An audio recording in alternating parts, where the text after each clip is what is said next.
નમસ્કાર નમસ્કાર નમસ્કાર ધોરણ 9ના તમામ વિદ્યાર્થી મિત્રોનું અથર્વ બેચમાં હું તેજસ એજ્યુકી ધ ઈ એજ્યુકેશન હબના પરિવાર તરફથી આપ સર્વેનું હાર્દિક સ્વાગત કરું છું. અથર્વ બેચ શું છે તમને લોકોને કદાચ ખ્યાલ ન હોય તો વિડીયોના ડિસ્ક્રિપ્શનની અંદર આ અથર્વ બેચ અને અગત્ય બેચના સંપૂર્ણ માહિતીની લિંક વિડીયોની લિંક નીચે આપેલી છે. તો સર્વપ્રથમ એને જુઓ, પછી આ વિડીયોને આપણે કન્ટિન્યુ કરીએ. વિદ્યાર્થી મિત્રો, આજનું કામ શરૂ કરવામાં મેથેમેટિક્સ વિષયમાં ચેપ્ટર 1 સંખ્યા પદ્ધતિનો પહેલો વિડીયો એટલે કે પાર્ટ 1 આજે આપણે જોવા જઈ રહ્યા છીએ, જેમાં આપણે આજે એક જ વસ્તુ શીખવાની છે. શું શીખવાની છે? સંખ્યાના પ્રકારો. એટલે વળી આવું હોય? હા હોય. સંખ્યાના પ્રકારો હોય. કયા કયા? 1 by 1 જોઈએ. પહેલો છે પ્રાકૃતિક સંખ્યા, અંગ્રેજીમાં કહેવાય નેચરલ નંબર. પ્રાકૃતિક સંખ્યા, નેચરલ નંબર. શું આવે આમાં? કઈ કઈ સંખ્યાઓ આવે? તો તમામ ધન સંખ્યાઓ. કેટલી કીધી? તમામ. એક બે નહીં, તમામ ધન સંખ્યાઓ. તમામ શબ્દ એટલા માટે વાપરીએ છીએ કે આપણને ખબર છે કે સંખ્યા કેટલી છે? અસંખ્ય છે. મેથેમેટિક્સની ભાષામાં કેવું હોય તો અનંત છે. કેવી છે સંખ્યાઓ? અનંત. અનંત એટલે કે અંત નથી તેવું. કેવું? કે ભાઈ અંત નથી તેવું. બરાબર છે? તો બધી જ ધન સંખ્યાઓને આપણે શું કહીશું? પ્રાકૃતિક સંખ્યાઓ કહીશું. પ્રાકૃતિક સંખ્યાને કેપિટલ એન વડે દર્શાવવામાં આવે છે. બરાબર છે? એન વડે એટલે કે કેપિટલ એન વડે દર્શાવાય. વધુમાં આમાં કઈ કઈ સંખ્યાઓ આવશે? 1 2 3 4 5 dot dot dot dot dot dot meaning સંખ્યાઓ અનંત સુધી વિસ્તરેલી છે, અસંખ્ય છે. બરાબર છે? તો આ હતી પ્રાકૃતિક સંખ્યાની વિશે વાત. બીજો પ્રકાર આપણે જોઈએ પૂર્ણ સંખ્યાઓ. શું? પૂર્ણ સંખ્યાઓ. અંગ્રેજીમાં કહેવાય હોલ નંબર્સ. કોનો કોનો સમાવેશ થાય? તો કે ભાઈ તમામ ધન સંખ્યાઓ. શું કીધું? તમામ ધન સંખ્યાઓ. અને આ ધન સંખ્યાઓની હારે આપણે શૂન્યને એડ કરી દઈએ એટલે કે 0 લિસ્ટમાં નાખી દઈએ તો આપણને કઈ સંખ્યાઓ મળશે? પૂર્ણ સંખ્યાઓ મળશે. અને પૂર્ણ સંખ્યાને કેપિટલ W વડે દર્શાવવામાં આવે છે. બરાબર છે વિદ્યાર્થી મિત્રો? કઈ કઈ સંખ્યાઓ કીધી? કે ભાઈ 0 અને બધી જ ધન સંખ્યાઓ. એ ભાઈ એ હરકું હા લે હા ઉભા ફરી વાર લખીએ, અમને હરકું દેખાવું જોઈએ, બહુ મહત્વની વાત છે. બરાબર? શું લખ્યું? તમામ ધન સંખ્યાઓ, તમામ ધન સંખ્યાઓ અને 0 એટલે કે શૂન્ય કોના વડે દર્શાવ્યું હતું? કેપિટલ W વડે દર્શાવ્યું હતું. કોને? પૂર્ણ સંખ્યાઓને. શું કામ? અંગ્રેજીમાં કહેવાય હોલ નંબર. બરાબર છે? પછી કોનો કોનો સમાવેશ થાય? તો કે 0 1 2 લે 3 4 5 અને ડોટ ડોટ ડોટ. મતલબ કે અનંત સુધી ગાડી ચાલ્યા કરશે. તમને જ્યાં સુધી આવડે છે ત્યાં સુધી ચાલ્યા કરશે. બરાબર છે? તો આ વાત કરીએ આપણે પૂર્ણ સંખ્યાઓની. ત્રીજી સંખ્યાની વાત કરીએ, ત્રીજા પ્રકારની વાત કરીએ પૂર્ણાંક સંખ્યાઓ. કોની? પૂર્ણાંક સંખ્યાઓ. શું છે પૂર્ણાંક સંખ્યાઓ? તો તમે ધોરણ 6 અને 7ની અંદર સંખ્યા રેખા શીખી ગયા હશો. જો ડેમો આપું થોડોક નાનકડો એવો. આ એક સંખ્યા આ એક રેખા છે. આની વચ્ચે આપણે 0 મૂકો. જમણી બાજુ બધી ધન સંખ્યાઓ લખી, ડાબી બાજુ બધી ઋણ સંખ્યાઓ લખી, અને જે બની એને આપણે શું કહીએ છીએ? સંખ્યા રેખા કહીએ છીએ. બરાબર ને? સંખ્યા દર્શાવતી રેખા સંખ્યા રેખા કહીએ છીએ. ધોરણ 6 7માંની તમે લોકોએ માહિતી મેળવેલી છે. બરાબર છે? 8મા ધોરણમાં થોડુંક આવતું ચેપ્ટર 1ની અંદર કદાચ યાદ હોય તો પૂર્ણાંક સંખ્યામાં કોણ કોણ સંખ્યા આવશે? તો કે ભાઈ બધી જ ઋણ સંખ્યાઓ આવશે. ફરી વખત બધી જ ઋણ સંખ્યાઓ, શૂન્ય અને ધન સંખ્યાઓ, આ બધાનો સમાવેશ કોણ કરે છે? પૂર્ણાંક સંખ્યાઓ. અંગ્રેજીમાં શું કહેવાય એને? ઇન્ટીજર્સ. અને દર્શાવાય કોના વડે ખબર છે? Z વડે દર્શાવાય. શેના વડે દર્શાવાય? Z વડે દર્શાવાય છે. કોને? પૂર્ણાંક સંખ્યાઓને. કઈ કઈ સંખ્યા આવે? તો કે ભાઈ વચ્ચે 0 ઊભો હોય, જમણી બાજુ બધી ધન સંખ્યાઓ હોય અને ડાબી બાજુ બધી ઋણ સંખ્યાઓ હોય. ખબર છે ને? તો આને આપણે આ વખતે શું નામ આપ્યું? પૂર્ણાંક સંખ્યાઓ. કેપિટલ Z વડે દર્શાવવામાં આવે છે. બરાબર છે? કોનો કોનો સમાવેશ થાય? તો કે વચ્ચે 0 ઊભો છે, ડાબી બાજુ બધી ઋણ સંખ્યાઓ છે, જમણી બાજુ બધી ધન સંખ્યાઓ છે. શું કહેવાય? બધાને ભેગું થાય એટલે પૂર્ણાંક સંખ્યાઓ કહેવાય. ત્યાર પછીના પ્રકાર વિશે વાત કરીએ વિદ્યાર્થી મિત્રો તો એ છે સમય સંખ્યાઓ. કેવી છે? સમય સંખ્યાઓ. રેશનલ નંબર કહેવાય અંગ્રેજીમાં. રેશનલ. શું કામ રેશનલ? કારણ કે અહીંયા એક શબ્દ જોવો શું છે? રેશિયો. રેશિયો એટલે ગુણોત્તર. શું કામ આવું કહેવામાં આવે છે આપણે સમજીએ. જો જે પીના છેદમાં ક્યુ સ્વરૂપે દર્શાવવામાં આવે અને રેશિયો એટલે શું? તો કે ભાઈ અંશ અને છેદ આવતો હોય એ ગુણોત્તર, એને આપણે રેશિયો કહીએ છીએ. તો એને એટલા માટે રેશનલ નંબર કહેવાય છે. પી અને ક્યુ એનો ઉપયોગ કરીએ તો પીના છેદમાં ક્યુ સ્વરૂપની જેટલી પણ સંખ્યાઓ છે એ બધી સંખ્યાઓને શું કહેવાય?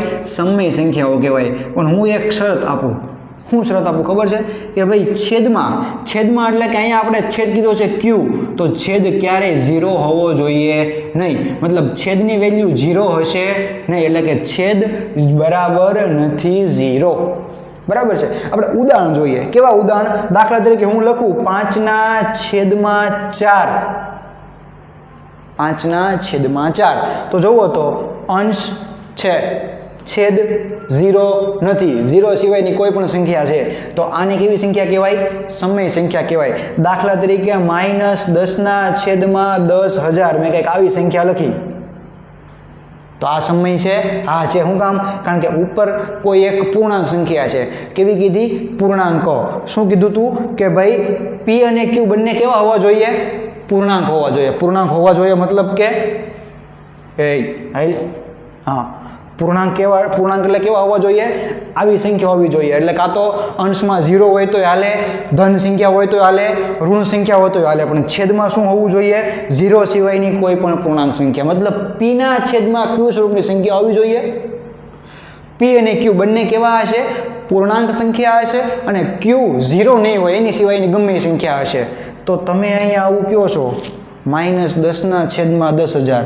તમે એમ કહો છો કે છેદમાં 0 ન હોવો જોઈએ. અહીંયા 0 તો છે, એટલે 0 નથી, 10,000 છે. જો હરખી રીતે બેટા જો આ શું છે? -10. તો -10 પોતે એક પૂર્ણાંક સંખ્યા છે, 10,000 પોતે એક પૂર્ણાંક સંખ્યા છે. એટલા માટે થઈને આ એક સમય સંખ્યા છે. અંશમાં પણ પૂર્ણાંક હોવો જોઈએ, છેદમાં પણ પૂર્ણાંક હોવો જોઈએ, પણ છેદમાં પૂર્ણાંક હોય પણ 0 સિવાયનો હોવો જોઈએ. છેદમાં 0 હોતો નથી. બરાબર છે. તો વિદ્યાર્થી મિત્રો આ એક શું છે? પીના છેદમાં ક્યુ સ્વરૂપની સંખ્યા છે. એટલે આપણે શું કહેવાય? એને સમય સંખ્યાઓ તરીકે ઓળખીએ છીએ. આવી ઘણી બધી સંખ્યાઓ ઓળખીએ કે 1/2, -10/3, -55/11. તો ઘણી બધી સંખ્યાઓ છે કે જેને આપણે સમય સંખ્યાઓ તરીકે ઓળખીએ છીએ. ધોરણ 6, 7 અને 8માં તમે આના વિશે વિસ્તૃત ચર્ચા કરેલી છે. બરાબર છે વિદ્યાર્થી મિત્રો. ત્યાર પછી આપણે 5મો પ્રકાર જોઈએ જેનું નામ છે વાસ્તવિક સંખ્યાઓ. વાસ્તવિક સંખ્યાઓ એટલે કે રિયલ નંબર. કોના વડે દર્શાવાય? કેપિટલ R વડે દર્શાવાય. કોના વડે દર્શાવાય? કેપિટલ R વડે દર્શાવાય. એ સાહેબ તમે કીધું જ નહીં આમાં કઈ કઈ સંખ્યાઓ આવે. રૂકો જરા, થોડા સબર કરો, બતાતા હું. વાસ્તવિક સંખ્યાઓ કોના વડે દર્શાવાય? R વડે. કોણ કોણ આવે આની અંદર? તો કે ભાઈ આપણે અત્યાર સુધીમાં કઈ કઈ સંખ્યા જોઈ? સૌથી પહેલાં આપણે પ્રાકૃતિક સંખ્યા જોઈ. બરાબર છે. પછી આપણે પૂર્ણ સંખ્યા જોઈ.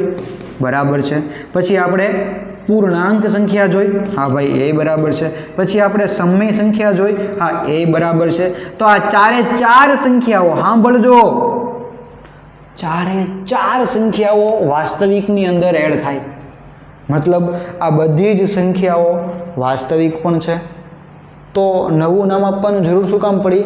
તો વિદ્યાર્થી મિત્રો સાંભળજો, આમાં 4ની અંદર નથી આવતી એવી ઘણી બધી સંખ્યાઓ છે કે જે પ્રાકૃતિકમાં નથી આવતી, પૂર્ણમાં પણ નથી આવતી, પૂર્ણાંકમાં નથી આવતી, સમયમાં પણ નથી આવતી. તો એ બધી ક્યાં આવશે? તો એને આપણે વાસ્તવિકમાં એડ કરવી પડશે. કેવી સંખ્યાઓ? દાખલા તરીકે હું તમને કહું વર્ગમૂળમાં 4, તો વર્ગમૂળમાં 4નો જવાબ 8મા ધોરણમાં શીખ્યા શું આવે? 2. પણ હું આવું લખું વર્ગમૂળમાં 3, તો શું 3નું વર્ગમૂળ નીકળે છે? નથી નીકળતું. તો કોઈ પણ પૂર્ણ વર્ગ સંખ્યા એટલે કે 4 છે એ પૂર્ણ વર્ગ છે, તો પૂર્ણ વર્ગ સંખ્યાનું વર્ગમૂળ નીકળે કેવી સંખ્યા મળે આપણને?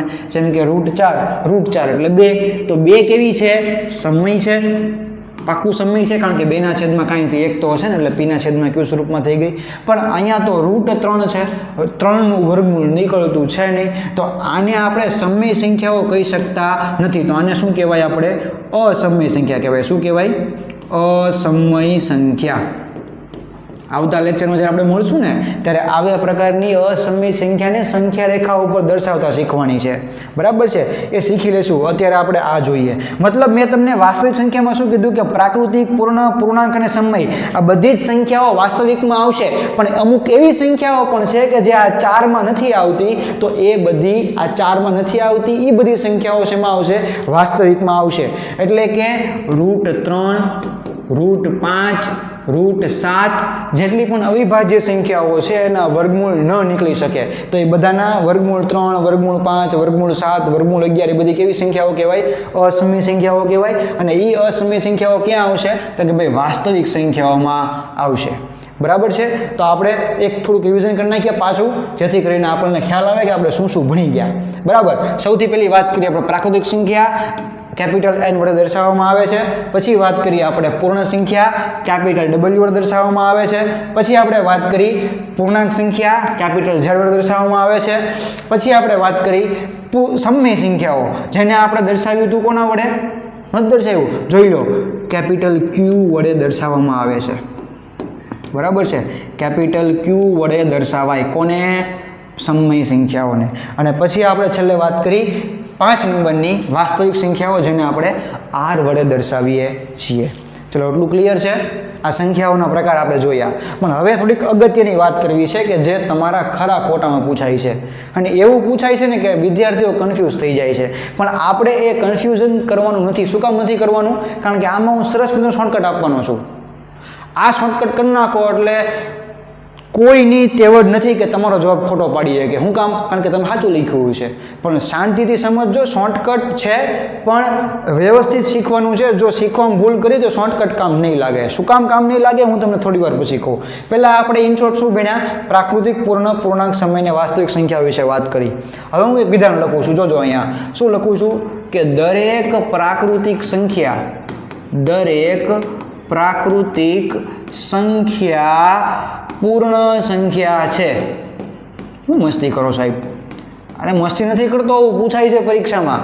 અને ત્યાં તમારું ખોટું પડે છે, કારણ કે તમને વ્યવસ્થિત શીખવાડ્યું જ નથી હોતું કે આ શું થાય છે એમ. મેં શું લખ્યું કે દરેક પ્રાકૃતિક સંખ્યા પૂર્ણ સંખ્યા છે. એટલે મારા ફોકસમાં કઈ કઈ સંખ્યાઓ આવી રકમમાં? એક આવી પ્રાકૃતિક સંખ્યા અને બીજી આવી પૂર્ણ સંખ્યા. જોજો, હું તમને ડિટેલમાં સમજાવું છું એક પ્રશ્ન, પછી આપણે શોર્ટકટ કરવાનું છે કે કેમ થાય. જોઈ લેજો. પહેલાં કોણ છે? પ્રાકૃતિક. પછી કોણ છે? પૂર્ણ. આપણે બંનેનું લિસ્ટ બનાવીએ. તો પ્રાકૃતિકનું લિસ્ટ બનાવીએ તો કે 1, 2, 3, 4, 5... આ બધી શેમાં આવશે? પ્રાકૃતિકમાં. પૂર્ણમાં કઈ કઈ આવે? 0, 1, 2, 3, 4, 5... એટલે કે તમને જ્યાં સુધી આવડે છે ત્યાં સુધી. તો પ્રશ્ન હું પૂછું, જુઓ કે દરેક પ્રાકૃતિક સંખ્યા પૂર્ણ છે. આપણે ઇમ્પ્લિમેન્ટ કરીએ. દરેક પ્રાકૃતિક એટલે કે એક પ્રાકૃતિક છે, હા. પૂર્ણ છે, હા. 2 પ્રાકૃતિક છે, હા. 2 પૂર્ણ છે, હા. એવી રીતે 3, 4, 5, 6, 7, 8, 9, 10 જ્યાં સુધી આવડે છે એ બધી પ્રાકૃતિક છે, હા. 3, 4, 5, 6 બધી ... તમને જ્યાં સુધી આવડે છે એ બધી પૂર્ણ છે, હા. મતલબ જેટલી પ્રાકૃતિક છે એ બધી જોવો તો પૂર્ણમાં આવી ગઈ, હા. તો દરેક પ્રાકૃતિક સંખ્યા પૂર્ણ સંખ્યા છે, હા. છે ને? એનો મતલબ શું થયો? જોજો હો, એનો મતલબ શું થયો કે તમારું વિધાન કેવું આપ્યું છે? સાચું આપ્યું છે. તો કે હા, દરેક પ્રાકૃતિક સંખ્યા પૂર્ણ સંખ્યા. જોવો, ચેક કરો. દરેક પ્રાકૃતિક સંખ્યા પૂર્ણ સંખ્યા છે. દરેક પ્રાકૃતિક સંખ્યા કેવી છે? પૂર્ણાંક સંખ્યા છે, હા છે. કારણ કે જેટલી પણ પ્રાકૃતિક સંખ્યાઓ છે એ બધી ક્યાં આવેલી છે?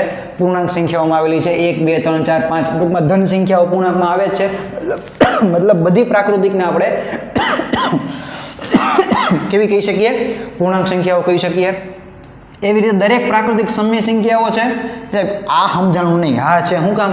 કારણ કે દરેક પ્રાકૃતિકના છેદમાં 1 તો હોવાનો. દાખલા તરીકે હું લખું 3/1. છેદમાં કાંઈ ન હોય તો 1 તો હોય જ છે ને. તો આ તો ખાલી પ્રાકૃતિક હતી, છેદમાં 1 એટલે પછી સમય થઈ ગઈ. મતલબ દરેક સમય સંખ્યા દરેક પ્રાકૃતિક સંખ્યા કેવી છે? સમય સંખ્યા છે. એવી રીતે દરેક પ્રાકૃતિક વાસ્તવિક છે. મેં તમને હમણાં વાત કરી કે વાસ્તવિકની અંદર પ્રાકૃતિક, પૂર્ણ, પૂર્ણાંક, સમય બધી સંખ્યાઓ આવી જાય. બરાબર છે? તો દરેક પ્રાકૃતિક પૂર્ણ છે? હા છે. દરેક પ્રાકૃતિક પૂર્ણાંક છે? હા છે.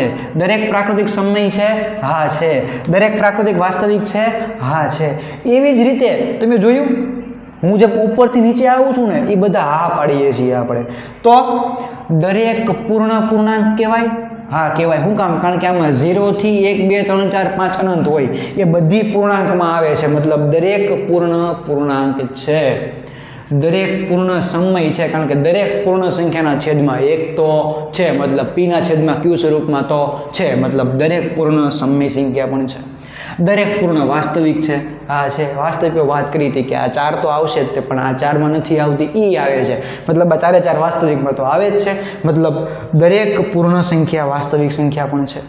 એવી રીતે દરેક પૂર્ણાંક સંખ્યા પણ સમય સંખ્યા છે અને દરેક પૂર્ણાંક સંખ્યા પણ કેવી છે? વાસ્તવિક સંખ્યા છે. તેવી જ રીતે દરેક સમય પણ કેવી સંખ્યા છે? વાસ્તવિક સંખ્યા છે. એનો મતલબ જુઓ, હું તમને હવે શોર્ટકટ આપું. પ્રાકૃતિકને કહેવાય n, પૂર્ણાંક કહેવાય w, પૂર્ણાંકને કહેવાય z, સમયને કહેવાય q અને વાસ્તવિકને કહેવાય r. મતલબ દરેક પ્રાકૃતિક પૂર્ણ છે, દરેક પ્રાકૃતિક પૂર્ણાંક છે, દરેક પ્રાકૃતિક સમય છે, દરેક પ્રાકૃતિક વાસ્તવિક છે. આ બધા વિધાનો સાચા છે, હું બોલું છું. મતલબ જેમ આપણે નીચે તરફ આવી રહ્યા છીએ એમ વિધાન બધા સાચા છે. એટલે નીચે તરફ જો આ ક્રમ યાદ રાખજો, n w z q r. આ ક્રમ જો આડો ઓળો થયો તો જવાબ ખોટા આવશે, એની ગેરંટી આપું. આ લાઈનમાં યાદ રાખવાનું. પછી તમને જે રકમમાં પહેલો શબ્દ આપ્યો છે એ ગોતવાનો. અહીંયા છે હા, બીજો વડ આપ્યો છે નીચે છે તો વિધાન સાચું. ત્રીજો વડ, જો બીજો વડ એ ઉપર હોય તો વિધાન ખોટું. હમણાં આપણે જોઈએ. મતલબ હમણાં મેં તમને વિધાન આપ્યું હતું. હું આપ્યું હતું કે દરેક પ્રાકૃતિક એ પૂર્ણ છે. હા, દરેક પ્રાકૃતિક પૂર્ણ છે. કે આપણે ઉપરથી નીચે આવ્યા, દરેક પ્રાકૃતિક પૂર્ણ છે? હા છે. એટલે તમે જો નીચે ડિરેક્શનમાં જાઓ છો તો તમારું વિધાન સાચું બનશે. એનાથી ઊંધું ઉપર જવું હોય તો, એટલે કે ઉપર ડિરેક્શનમાં જવું હોય તો વિધાન ખોટા બનશે. જુઓ કઈ રીતે. હું એમ કહું દરેક પૂર્ણ પ્રાકૃતિક છે? નથી. શું કામ ખબર છે? કારણ કે પૂર્ણની અંદર 0 આવે. પ્રાકૃતિકમાં આવે છે? નથી આવતો. મતલબ દરેક પૂર્ણ એ પ્રાકૃતિક નથી. શું કામ? કારણ કે 0 એ પૂર્ણમાં છે, પ્રાકૃતિકમાં નથી. તો દરેક પૂર્ણમાં 0 આવી ગયો તો એ 0 થોડો પ્રાકૃતિકમાં છે. મતલબ દરેક પૂર્ણ સંખ્યા પ્રાકૃતિક સંખ્યા નથી અને નથી. તેવી જ રીતે દરેક પૂર્ણાંક પૂર્ણ સંખ્યા નથી, કારણ કે આમાં ઋણ સંખ્યા આવે, આમાં નથી આવતી. દરેક પૂર્ણાંક સંખ્યા પ્રાકૃતિક નથી. શું કામ? કારણ કે આમાં ઋણ ને 0 હોય, આમાં ન હોય. એવી રીતે દરેક સમય સંખ્યા પૂર્ણાંક નથી, કારણ કે અમુક સમય સંખ્યા છે કે જેના છેદમાં 1 સિવાયની બીજી સંખ્યા છે. તો પૂર્ણાંક સંખ્યાઓમાં તો ફક્ત છેદમાં 1 જ હોવો જોઈએ. તો દરેક સમય પૂર્ણાંક નથી, દરેક સમય પૂર્ણ નથી, દરેક સમય પ્રાકૃતિક નથી. તમે જો હું નીચેથી ઉપર જઈ રહ્યો છું. દરેક વાસ્તવિક સમય નથી, દરેક વાસ્તવિક પૂર્ણાંક પણ નથી, દરેક વાસ્તવિક પૂર્ણ પણ નથી અને દરેક વાસ્તવિક પ્રાકૃતિક પણ નથી. મતલબ તમે જ્યારે નીચેથી ઉપર આવો છો તો બધા વિધાનો સાચા બનશે, ઉપરથી નીચે જાઓ છો તો બધા વિધાનો ખોટા બનશે. પણ હજી કહું છું n w z q r. આમાં ભૂલ કરી તો તમારો જવાબ સાચો આવશે એની હું ગેરંટી આપતો નથી. જોઈએ વિદ્યાર્થી મિત્રો, ટેક્સ્ટબુકનું ઉદાહરણ એક તમને આપેલું. શું આપ્યું છે કે નીચેના વિધાનો સત્ય છે કે અસત્ય, એટલે કે ખરા છે કે ખોટા, કારણ આપો. શું લખ્યું છે? દરેક પૂર્ણ સંખ્યા એ પ્રાકૃતિક સંખ્યા છે. શોર્ટકટ વિચારો, n w z q r. શું કીધું? દરેક પૂર્ણ એ પ્રાકૃતિક છે? દરેક પૂર્ણ એ પ્રાકૃતિક છે. નીચેથી ઉપર ગયા, વિધાન ખોટું છે. દરેક પૂર્ણ પ્રાકૃતિક નથી, એને કીધું છે કારણ આપો. હું એક કારણ આપું. દરેક પૂર્ણમાં 0 આવે, દરેક પ્રાકૃતિકમાં 0 આવે ન આવે. એટલે દરેક પૂર્ણ પ્રાકૃતિક નથી. એવી માથાકૂટ ન કરવી હોય. ઉપરથી નીચેથી ઉપર જાઓ છો, વિધાન ખોટું બને. દરેક પૂર્ણાંક એ સમય સંખ્યા છે. દરેક પૂર્ણાંક એ સમય સંખ્યા છે. ઉપરથી નીચે આવ્યા, વિધાન સાચું છે. દરેક સમય એ પૂર્ણાંક છે. શું કીધું? દરેક સમય એ પૂર્ણાંક છે. દરેક સમય એટલે કે કયું? દરેક સમય પૂર્ણાંક છે. નીચેથી ઉપર ગયા, જવાબ ખોટો છે, વિધાન ખોટું છે. આમ યાદ રાખો, કોઈ દિવસ 1 માર્ક તમારો નહીં જાય, કારણ કે 1 માર્કમાં બધું પૂછાવાનું જ છે. પછી સ્વાધ્યાય 1.1નો પ્રશ્ન એક આપ્યો. શું કીધું છે કે શું શૂન્ય એટલે કે 0 એ એક સમય સંખ્યા છે? પ્રશ્ન પૂછે છે આપણને, શું શૂન્ય એ સમય સંખ્યા છે? હા છે. શું કામ છે સાબિત કરીએ આપણે. શું તમે તેને p પૂર્ણાંક અને q શૂન્યેતર પૂર્ણાંક, શૂન્યેતર પૂર્ણાંકનો મિનિંગ થાય શૂન્ય સિવાયની. મેં તમને હમણાં કીધું કે સમય સંખ્યાને p ના છેદમાં q મૂકો ને તો q 0 ન હોવો જોઈએ, એની સિવાયની ગમે સંખ્યા આવે, મતલબ કે શૂન્ય સિવાયની. એના માટે શું વર્ડ છે? શૂન્યેતર હોય તેવા પૂર્ણાંક p અને q માટે p ના છેદમાં q સ્વરૂપમાં લખી શકશો? હા, લખી શકીએ. જો કેમ લખી શકીએ જોઈએ. કોની વાત કરી છે? શૂન્યની. તો કે આ થઈ ગયો 0. મેં તમને પહેલાં કીધું હતું કે કોઈ પણના છેદમાં કાંઈ ન હોય, કોઈ પણ સંખ્યાના છેદમાં કાંઈ ન હોય તો શું હોય? એક તો હોય જ. શું હોય? એક તો હોય જ. તો વિદ્યાર્થી મિત્રો, હવે હું શું કહું છું કે આના છેદમાં કાંઈ નથી તો એક તો છે જ. તો આ એક પૂર્ણાંક સંખ્યા છે, તો આને હું કહી દઉં 0 છેદમાં 1 બરાબર p ના છેદમાં q, જ્યાં p બરાબર 0 છે અને q બરાબર 1 છે.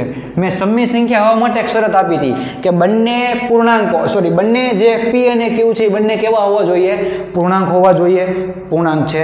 q ની કિંમત 0 ન હોવી જોઈએ. આ ભાઈ અહીંયા 0 નથી, અંશ 0 હોય તો હાલે. આપણે વાત થઈ હતી હાલે, તો ભાઈ અંશ 0 છે, છેદ 0 હોવો જોઈએ નહીં. જેથી કરીને 0 છેદમાં 1 એટલે કે 0 છે એ કેવી છે? સમય સંખ્યા છે. બરાબર છે વિદ્યાર્થી મિત્રો. અને આજનો છેલ્લો ટોપિક આપણા સ્વાધ્યાય 1.1નો પ્રશ્ન 4 ફરીવાર આવે છે કે નીચેના વિધાનો સત્ય છે કે અસત્ય, ખરા છે કે ખોટા? NWZQR આ પેટર્ન યાદ રાખી લેવાની. દરેક પ્રાકૃતિક પૂર્ણ છે? દરેક પ્રાકૃતિક પૂર્ણ છે? હા છે. વિધાન સાચું છે. દરેક પૂર્ણાંક કે પૂર્ણ સંખ્યા છે? દરેક પૂર્ણાંક કે પૂર્ણ સંખ્યા નથી. નીચેથી ઉપર વિધાન ખોટું. દરેક સમયે પૂર્ણ સંખ્યા છે? દરેક સમયે પૂર્ણ સંખ્યા નથી. નીચેથી ઉપર જાઓ છો, વિધાન હંમેશા ખોટું હોય છે. બરાબર છે વિદ્યાર્થી મિત્રો. તો આજે આપણે એટલું રાખીએ.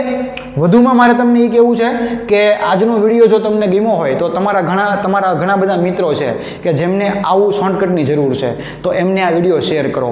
વધુમાં અમારા જે અગત્ય બેચ અને અથર્વ બેચ છે એના વિડીયોની તાત્કાલિક લિંક જોઈતી હોય તો વોટ્સએપ ગ્રુપ અને ટેલિગ્રામ ગ્રુપની લિંક નીચે ડિસ્ક્રિપ્શનમાં આપેલી છે, તો એને પણ તમે એમાં જોડાઓ, જેથી કરીને કોઈ બી વિડીયો અમારી ચેનલમાં અપલોડ થાય રેગ્યુલરલી તો એ તમને તાત્કાલિક લિંક અમે તમને પ્રોવાઈડ કરી શકીએ. વધુમાં આ વિડીયો તો પહેલો વિડીયો છે, પણ હજી આની સિવાયના ઘણા બધા વિડીયો જો તમારે જોવા હોય તો સ્ક્રીન ઉપર તમને આ વિષયનું પ્લેલિસ્ટ જોવા મળે છે. એ પ્લેલિસ્ટ ઉપર ક્લિક કરો, તમને આ વિષયના બધા વિડીયો જોવા મળશે. બરાબર છે વિદ્યાર્થી મિત્રો. તો હવે મળીશું નેક્સ્ટ લેક્ચરમાં, જેમાં આપણે નવું શીખવાનું છે. ત્યાં સુધી ધન્યવાદ.